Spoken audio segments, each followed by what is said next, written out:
call Timothy Gaston. Mr Speaker, I rise to welcome the news that His Majesty's Government has finally called time on the much sought after fairy tale that is building Casement in time for the Euros.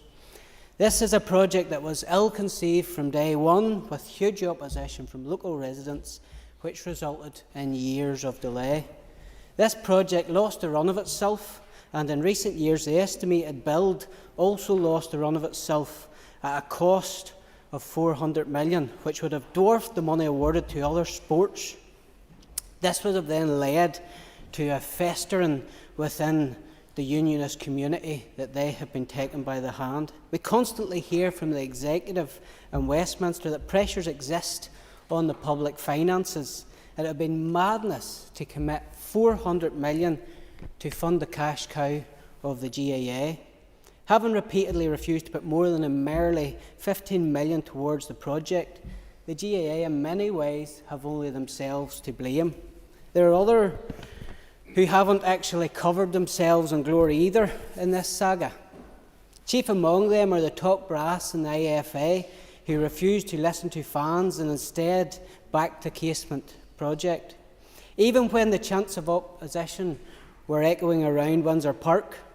Then, of course, we have the DUP, who just last week sought to tell us that the programme of government which committed them to make progress on Casement was wonderful.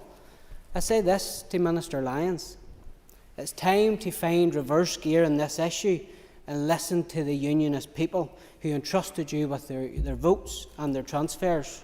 Yes, the GAA deserve its fair share. I'm not disputing that. But the fair share must be measured against the money which has gone to other sports like football and rugby.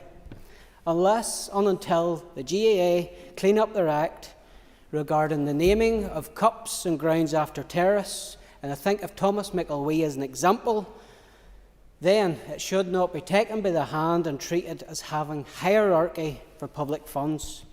Now it is time not to double down to plan to build Casement, but actually to reassess it.